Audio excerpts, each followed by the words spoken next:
Hey there, Sammy, your host of the Digital Marketing Therapy Podcast. Thank you so much for joining me today. We have a special guest, Debbie Hodge, joining us today to talk all about online courses. Debbie Hodge has been teaching online since 2007 when she launched a school of courses for memory keepers at getitscrapped.com. In 2015, Debbie started helping creatives, coaches, healers, and experts turn their special talents into their own profitable online courses at teachwhatyoudoo.com. And she's here today to talk to us all about what it takes to start an online course and what 3 things should you consider before you even get going. She drops so many knowledge bombs here, you guys. You are going to want a pen and paper for this one for sure. But we had a great conversation all about things to consider and ways to approach your online course that are a little bit different than maybe what you've heard, and just how an online course can really be supportive in your business and if you're really ready for one or if you maybe should wait for a little bit. So I think you'll really enjoy this episode. And so I want to jump right into it. But before we do, this episode is brought to you by our digital marketing therapy sessions. If you've been listening to these podcasts and you're thinking, I really just need a little bit of help with this, or I just need a little bit of time with that. And if I could just pick her brain for a little bit on this, that's what these sessions are for. You can book them at thefirstclick.net/office hours and book 30 minutes with me to walk through whatever it is that you're stuck on. We will meet via Zoom, record the session, and you will have it to reference whenever you need to. But please take advantage. Don't get stuck. I don't want you to stop moving your marketing forward. And that's what I'm here to help support you in. So thefirstclick.net/office hours. I look forward to seeing you there and meeting you and learning more about your business. But for now, let's get into the interview.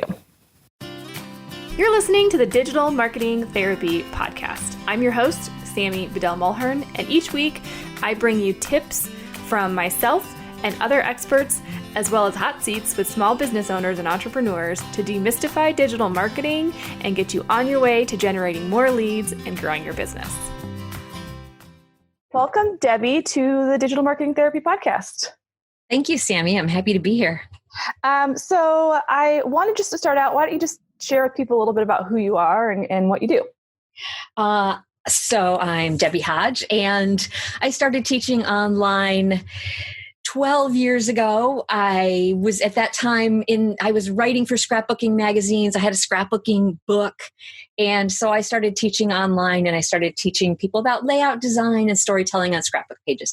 I had my own very little niche within that industry. I did that for a very long time, had a membership for over 8 years. And about 4 years ago, I decided to start teaching people how to teach online. And that's when I started teachwhatyoudoo.com, where I have one signature class that teaches everybody soup to nuts about how to build an online teaching business and do the marketing. But I'm also starting to develop new courses that are really focused on course content and turning your expertise into a signature system. So that's what I do. That's awesome. And why was it that you kind of decided to develop a course or a membership? At Get It Scrapped? Well, this was in 2010. And partly, and this is what I think is so great about online teaching, with online teaching, making an online course, you get to just make stuff out of your ideas if you can wrangle a little bit of tech. And so I was teaching courses, and I had multiple teachers teaching for me at Get It Scrapped. So I was doing all the marketing for them. I was doing all the layout and editing for them. And they were doing really well, but I wasn't getting to teach much of my own stuff. And it was membership plugins had just become sort of known then. And I think I just wanted to give it a try. And I already had an audience. I'd already been teaching for almost 3 years. And I think memberships can be difficult until you have that seed audience that you know that you'll have a lot of people jump right in. So partly I just did it because I just wanted to try something new. And then it did work out for a long time. I'm not so much about memberships now, though, but that's another topic, right? Yeah. No, for sure. So if you have an existing business, because the topic we're going to talk about today is kind of the 3 things to consider before creating an online course. But why why might, like, what do you see in people? Because I know you have hundreds of thousands of students or thousands of students, right, that have come through your course and your program. Kind of what do you see being that driver that pushes people over the edge to say, okay, I think I'm ready to create an online course? It can be for many reasons. So lots of times people just have an expertise that they really want to get out into the world. They want to have an impact with it. And lots of times when I work with people in the wellness area or the spirituality area, or even the creative areas, they've discovered some approaches and techniques through their many years of practice that are a little bit special, that are a little bit different. And they just, especially in the wellness and spirituality, that they feel can change people's lives. So a lot of people want to have that impact on their students, and they believe it also has a ripple out into the other areas of their student life. A lot of people want to do it to earn money. If you can, I think it takes a good 18 months to get a course created and get a marketing system in place for it. And then you usually need to, figure out your selling system. But once you get it going, it can be consistent income that you can count on, that doesn't require you doing the one-to-one work. Other people want to do it because it raises their authority. By having a course, by showing up with their course, then they get to do other things like speaking or higher ticket coaching or setting up mastermind programs. Even spin off new ventures, maybe like supplying licensed curriculum. Yeah. Yeah, because I've heard some people that are in the space where inside their industry, they have to have so many education credits. And so they've created a course in order to, because there's an audience that has to take so many education credits, like in the medical space or even like estheticians and stuff. Yeah. So lots of reasons to do it. Yeah. Okay. So let's jump into kind of the three things that people then, so if we've decided we want to have an online course, what we kind of need to process before we jump into really pushing it out there. So the first thing is you have to figure out what you're going to teach. And either you've never heard this and you're thinking, well, of course, I'm going to teach what I know. Or maybe you've heard over and over and over again that you've got to validate your idea. So I'll talk about it again. And I think I've got a slight twist to it that makes it easier. So you've got this area of expertise, this thing you're passionate about. Now you've got to really refine what angle are you going to come at with your class in order to serve a need that people will pay for. So, and I'll give you a resource at the end that digs more deep, that gives you some ideas if someone's never done this before and wants to know how to go about doing this research. But the key is that you've got to talk to the kind of people that you want to serve and figure out either what problems or desires they have and what they see as being in the way. But where I like to really push it is, it's not just that you're getting a list of all those things. What you're then doing is asking why about these problems that you're seeing. I want you to be really strategic about that problem you decide to serve within your niche. So you're saying, why do you want to get rid of knee pain? Well, because I don't want to hurt. Well, why do you not want to hurt? And then you're going to get answers like, I want to be able to get on the floor with my grandchildren, or I want to be able to carry my dog up the stairs, or I want to be able to dance. So as you do this research, I want you to look at the different areas that people want solutions to, but then I want you to think about the whys. And then here's the further step that I think can really give you good punches.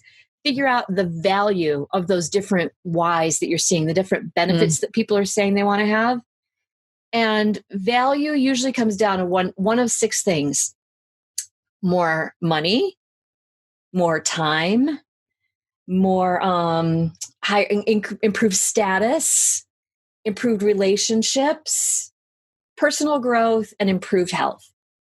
So connect it to one of those things. Do that work of connecting it to it and see if you can put a dollar value to it. Or if you cannot put a dollar value to it, try to deeply understand the impact that it would have in people's lives. Because what I think is really great is if you can look at all these benefits and their values and pick out the ones that have true impact. Because if you're going to go out of all the trouble to make a course, let's make sure that it's a course that really has bang for its buck, right?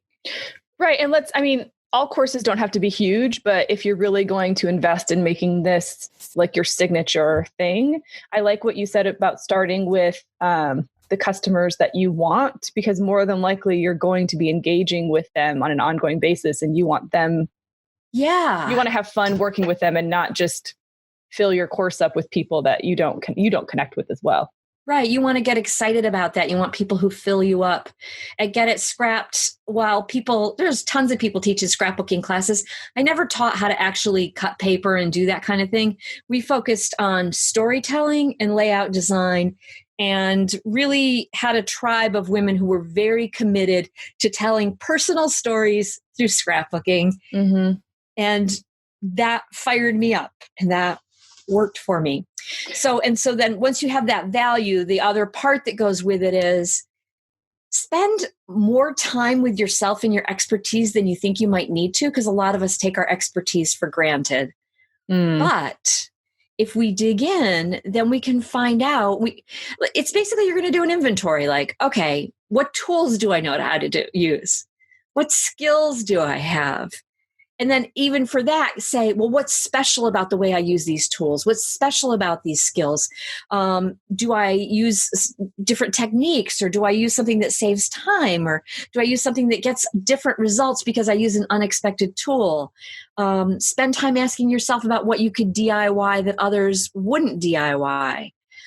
Think about study that you've done, whether it's directly in your field or related to it, and how that might bump up against what you know, and how it probably is informing how you do what you do. You can also think about what experts do you know that you might bring in, or maybe you're not somebody who's really good at tools and skills. Maybe what you are is somebody who can get somebody to new behaviors. So you're somebody who can really help someone change their mindset so that they could lose 100 pounds, or love talking to their family member that they've previously been estranged from, or right. So if you're a coach, or it may be that you're really good at beliefs and philosophies and working with those, or maybe you have a system.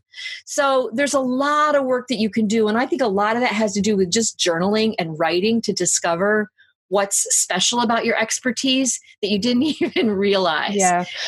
Well, and if you're working one-on-one with clients or customers currently, that would also be a great place to go for research as well, right? About how they perceive working with you, what things surprise them, or what were differences between you and maybe somebody else they've worked with in the same space. Yeah, I'm taking a new copywriting class on web copywriting for my website with Allison Evelyn.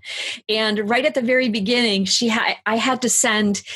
Well, I mean, I want to make the course work, so I did what she said, and she had us send emails out to the clients we most love working with, and ask them, the basics like, why did you choose me? But also to give us some adjectives about how they see us. And I was surprised. Yeah. I thought people would say that I was nurturing and committed, but a lot of people said I was really intelligent. And I think I am intelligent, but that's in no way anything I thought about as being a part of my brand. Right. Well, it's also a difference in the words that people reflect back to you also show that that's what's top of mind. That's what's most important. So maybe having somebody who is nurturing, they like, but it's more important that they have somebody supporting them that's intellectual, and it could be different in the industry. and how come I never leveraged that or thought about it? Or right? I mean, It's right there.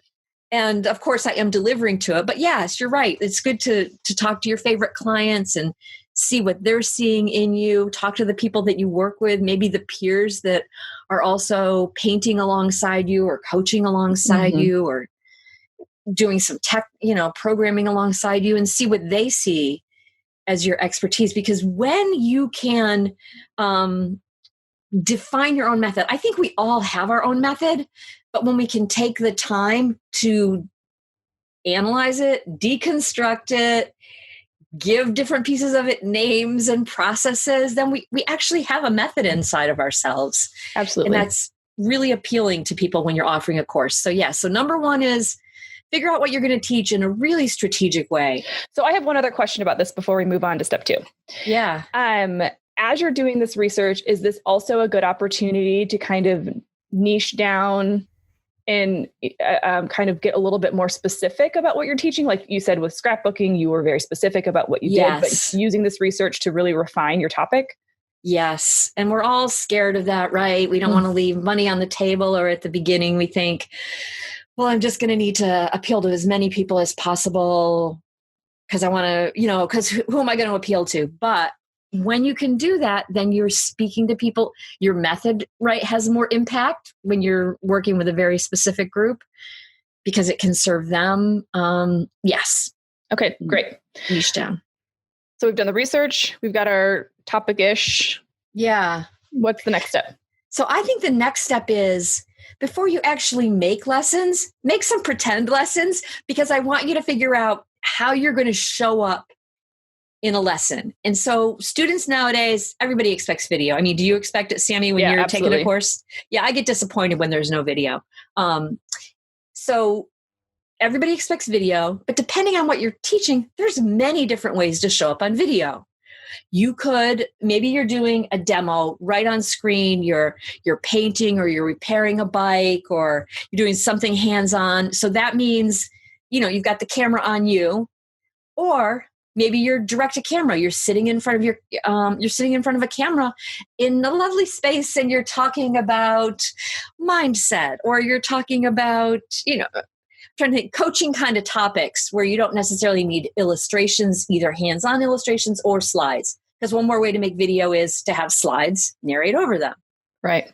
Another way is to do a screen demo. Like, you build websites for people. You teach people how to build websites, right? So a lot of our course is just that, like us walking you through actually doing it. So you're doing demo, but the demo is on a computer screen. Correct. So there's these different ways to show up on camera. And by practicing, you're going to figure out. So I think just lower the stakes and just say, I'm going to do a demo video, just a short one. Don't think it has to be used anywhere, or do a screen capture. Because what you're going to find out through this is, one, what is the best? How does your content shine? And you're going to figure out, have I got the camera right? Have I got the sound right? Have I got the lighting right? Is the flow right? Does this even make sense? Like, if you're a painter and you think you're going to be standing and painting in the whole lesson, you might realize, oh, no. I'm going to narrate over that painting. So you realize you don't want to be teaching while you paint. You want to just paint and then narrate over it, and maybe even compress some of those, or maybe weave in slides. Maybe you really want to get some direct to camera, but people really need slides. And then you realize the bulk is going to be slides, but you'll dip in some direct to camera. So one, I think this just removes the mystery of the whole thing, because a lot of people can get stalled. They figure out their topic, they start to build an audience, but they just never quite get the course made. But I think it demystifies things if you just do it. And then you realize, okay, it's some equipment in me, and I can figure this out. Okay, so some of my audience is probably saying, okay, I'm done. I can't do any of the things that she just said. I can't be on camera. I don't have fancy equipment. I don't have crazy lighting. Yeah. But it doesn't have to be... It doesn't. Over the top. I don't like showing up like that. I have a really old course that I showed up like that for scrapbooking. And I was showing people how to digitize their scrapbook pages and collect them and make albums. And I actually, while I'm a scrapbooker, I take a lot of photos. I do not like dealing with video in that kind of situation. So after that, I was like, never again, never doing that again. It just takes too much of my time and I'm not comfortable. Other people love doing that. And there's some really great tools nowadays for doing that. So one thing is, I decided I never want to do that. So what the extent of my tools are, I do a lot of narrated slides.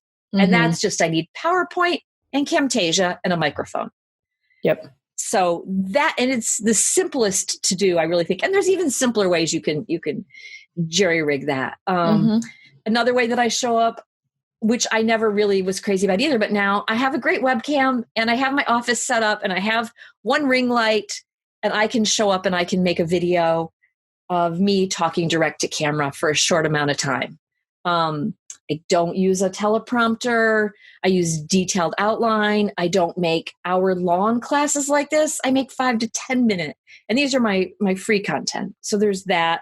The other thing is, if you are a hands-on person, the tools have gotten really great. Your camera phone, your phone camera is excellent nowadays for doing this work.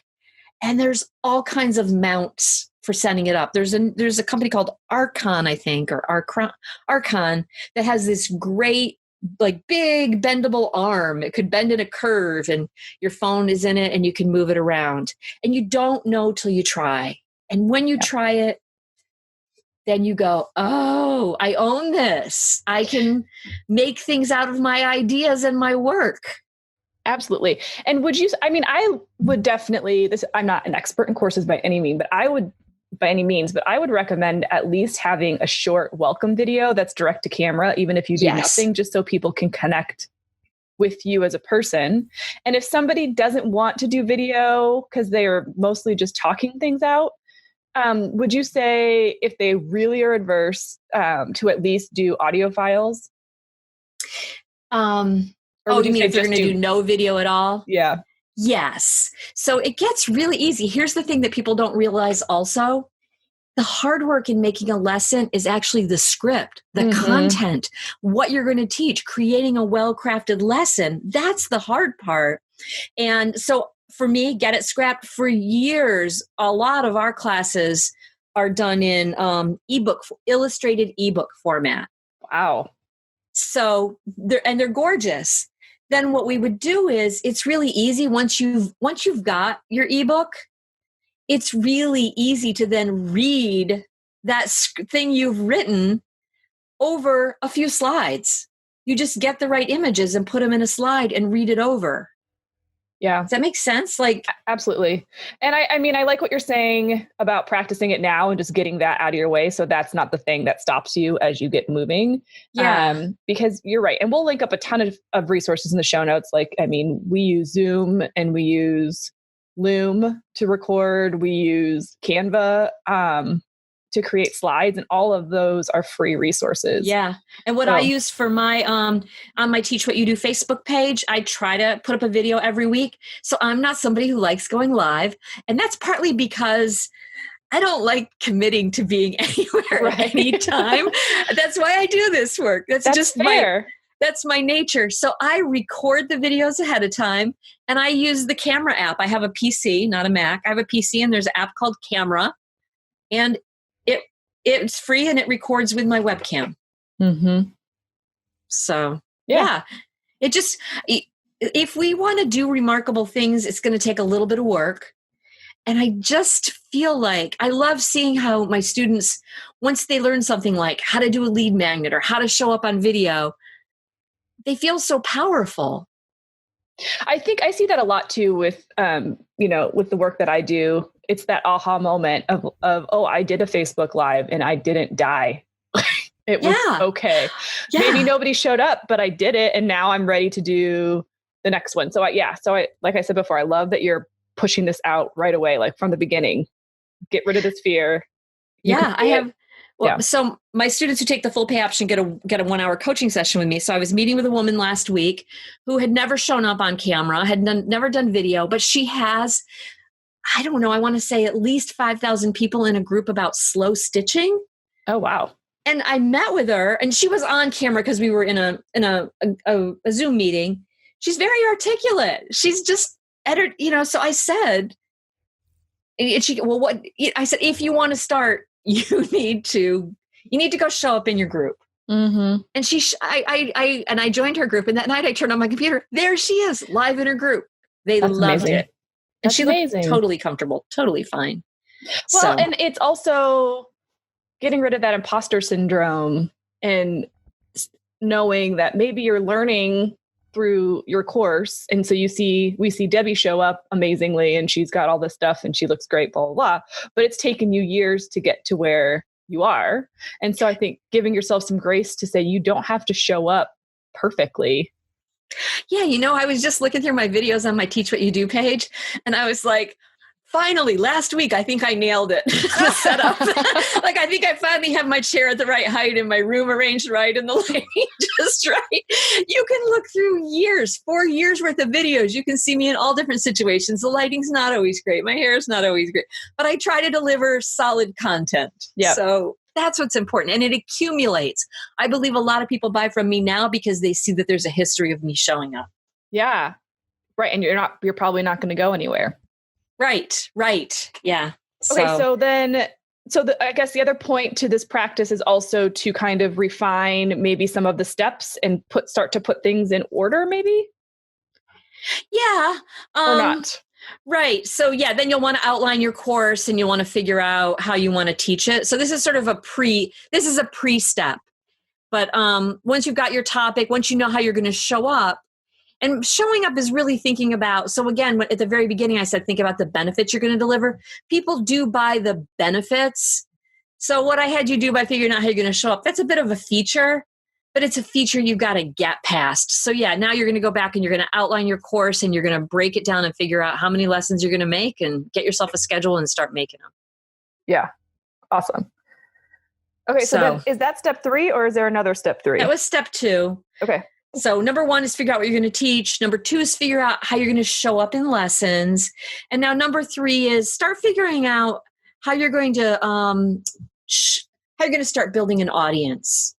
So some of you may already have an audience. Like I love it when I meet with some of my students who are like, yeah, I started this Facebook group on slow stitching, or a lot of people have these little groups they started years ago that are just sort of they just propel each other along. But a lot of people have nothing. They haven't really built an Instagram or a Facebook or a YouTube or an email list. They haven't started to build an audience yet. And of course, the goal is to get people on your email list. But at first, you got to attract the right people. You got to start putting yourself out there and seeing how you want to speak to them. And again, when you first start, this is you figuring it out. You're experimenting somewhat, but I can give you 4 categories to think about that will make sure that you're showing up in a purposeful way. And again, Awesome. Things are going to change. When I first started showing up for Teach What You Do, what people were really drawn to and what I was known for was the tech of setting up a WordPress classroom. Because 4 years ago, people weren't doing as much with Teachable and Thinkific and all these great platforms. So now I never want to talk about a classroom. Every time somebody asks me about a classroom, I say, let's talk about your content. So things can always evolve. But so here's one other thing. A lot of people think in order to sell online, they need a funnel. And I get a lot of emails where people say to me, what's your funnel? And what they're asking me is, what tech tool do you use to sell your course? And what I always want to say, my funnel is purposeful content. I'm meeting a whole bunch of people out there in the world, and some of them are going to say, oh, that's pretty cool. Let me watch another free thing from her. Let me watch another one. Okay, let me give her my email address and get on her list. Yep. All right, let me start reading those emails. And then some of those down in the narrow part of the funnel are going to take me up on an offer that I make to them.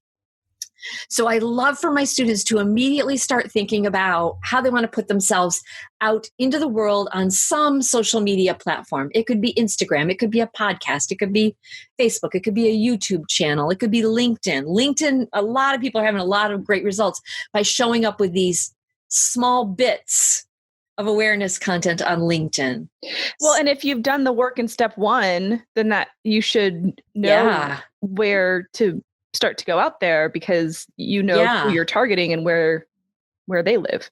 Yeah. So to break it down, what I challenge my students to do is come up with 12 or 16 topics that you want to speak to. And it gets easier when you realize you could pull from one of 4 categories. Although I really just use 3 of the categories. So the categories are educate, inspire, inform, and entertain. I'll just start with the first one, which I never use, but which if you can use it, it's awesome. And that's entertain. And that's often memes or something funny or something compelling stories. So I'm just not good at that. That's not in my nature, but I have some students who are fabulous at it. And also your industry may lend more to it. So there's entertain, but I think the 3 that give you the most bang for the buck are educate, inspire, and inform. So educate is small pieces of teaching. And again, I'm going to hear you saying, I don't want to give it away. Right. Yep.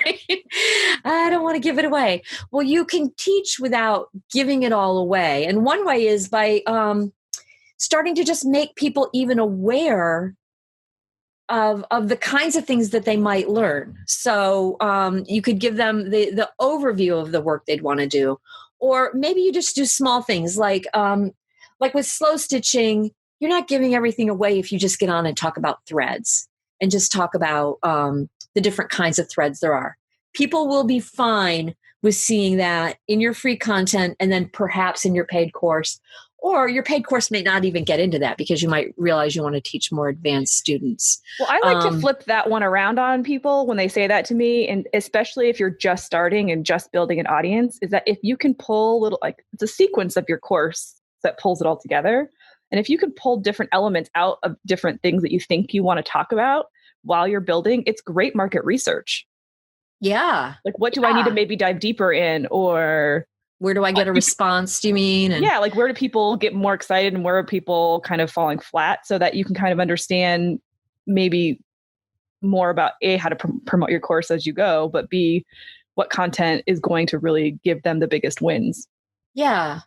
And you can and take things at a higher level. I have a student who I think his first class is going to be on how to loosen up your brushwork, but he can still show up on Instagram and talk about there's 5 ways that I love loosening up my brushwork.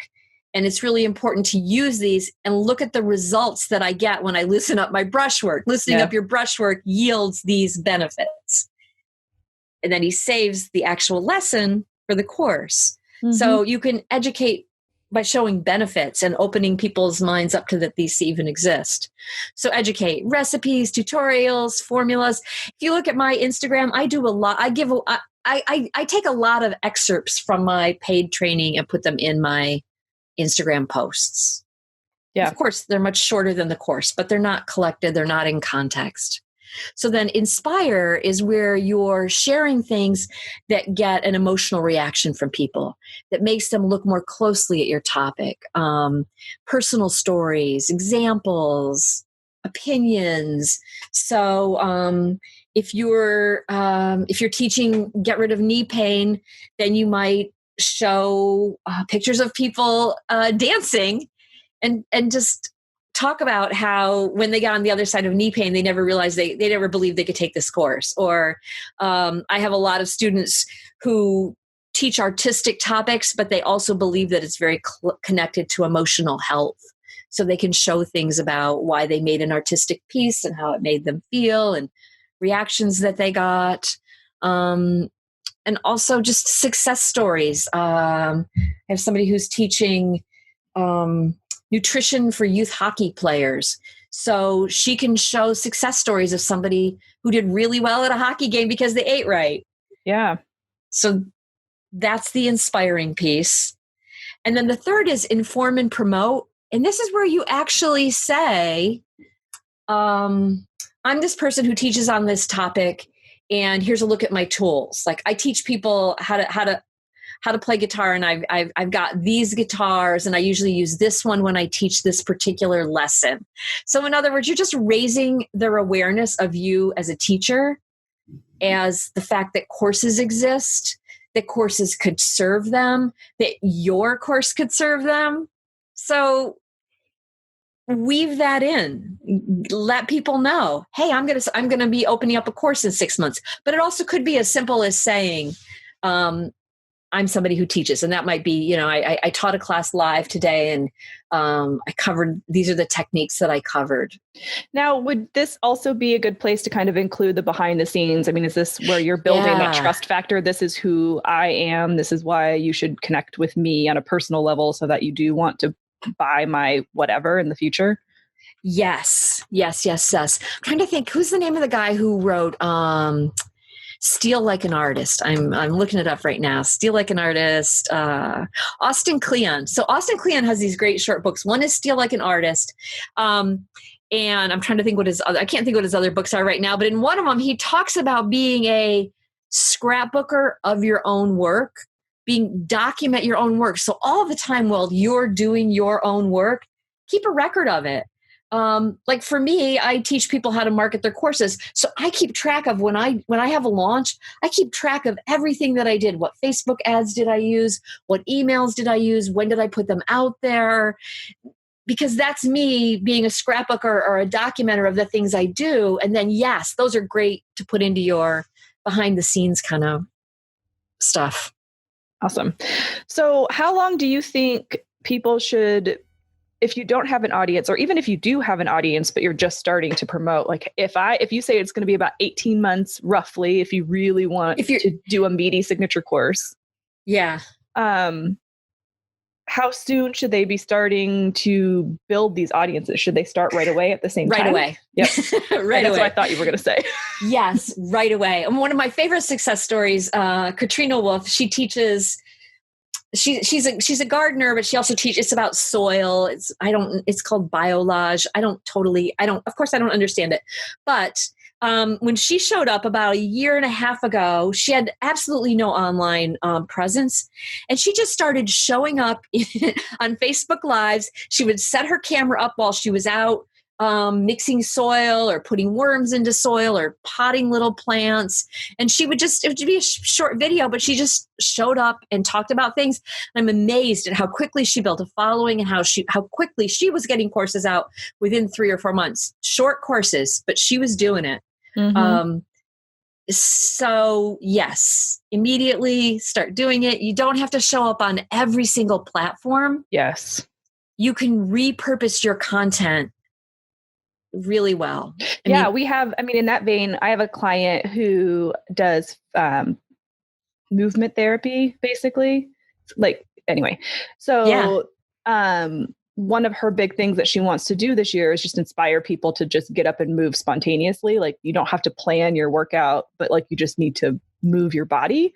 So that's what she does, is just during the day, or at least once or twice a week, she just is doing something. She's like, oh, I'm just going to go for a walk. And she'll just hop on Facebook Live and say, okay, guys, time for spontaneous movement. Like, this is what I'm doing. Yeah. Or I decided to, whatever it is that she chooses to do, it's not planned. It's just on her phone. It's not. And then now she's repurposing those into Instagram and she's putting them on YouTube. So she's not creating a ton of content, but she's using it on a lot of different channels.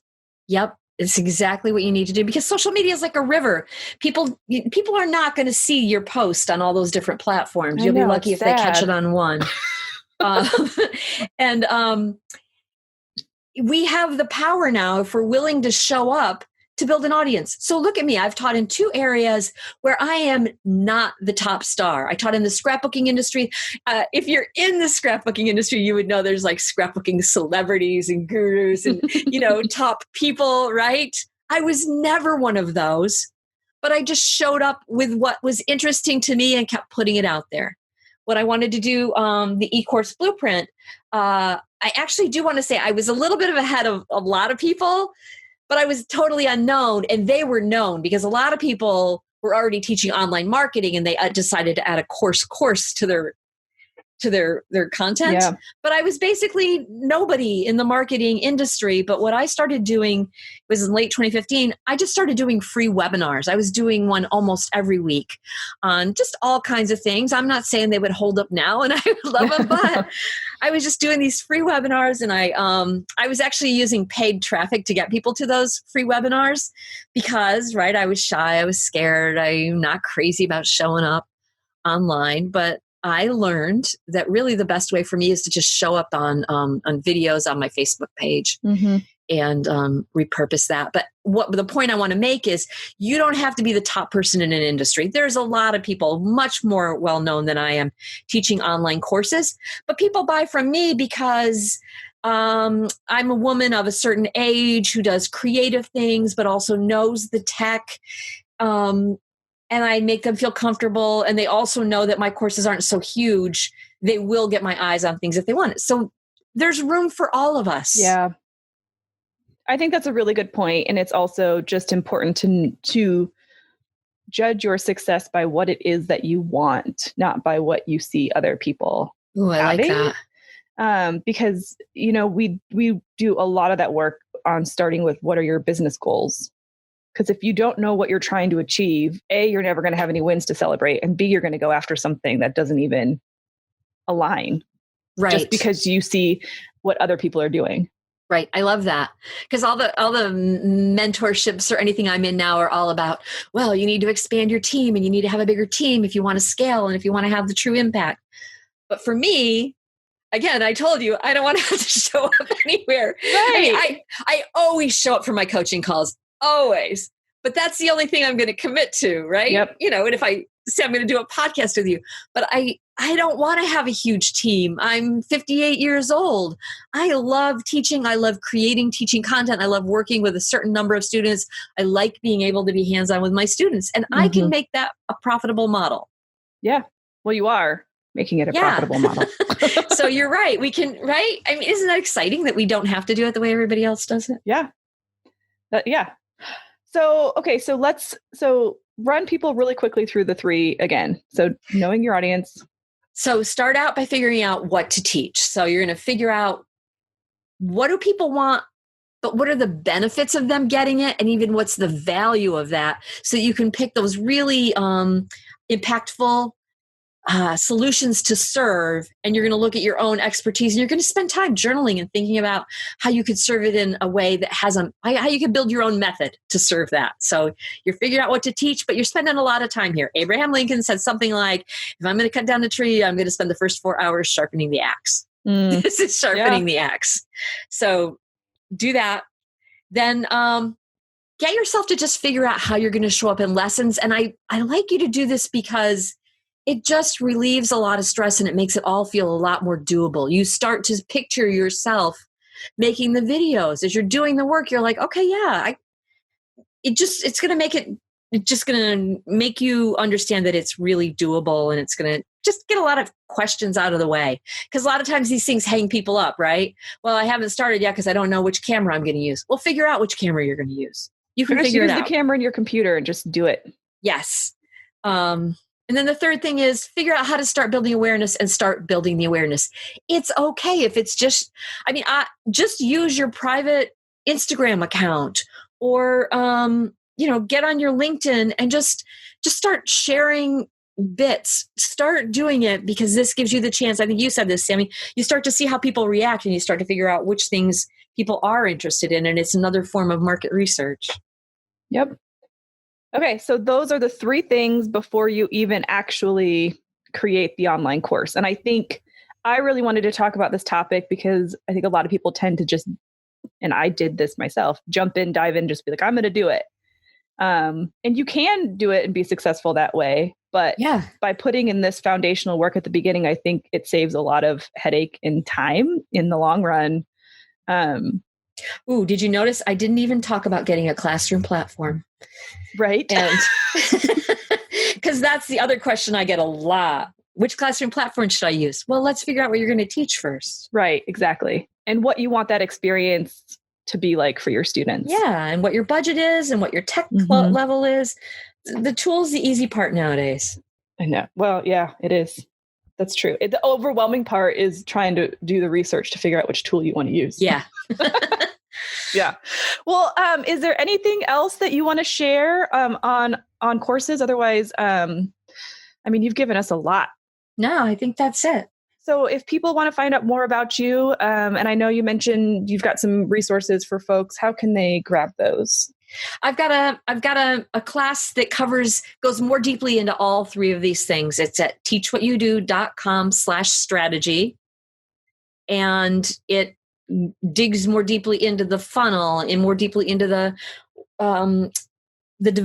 creation of video and also into the picking your course.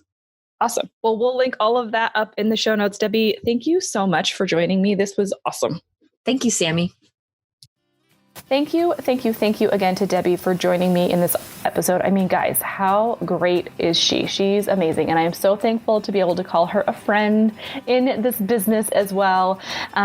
She's incredible and her program is awesome. So I hope you got some good takeaways and please share them with me. I would love to hear what your favorite takeaway is. And you can do that at thefirstclick.net/podcast. So for now, until the next episode, make sure you subscribe so you don't miss out on a single episode. And share this episode with somebody that you think might benefit from it. And I look forward to seeing you soon. See you in the next one.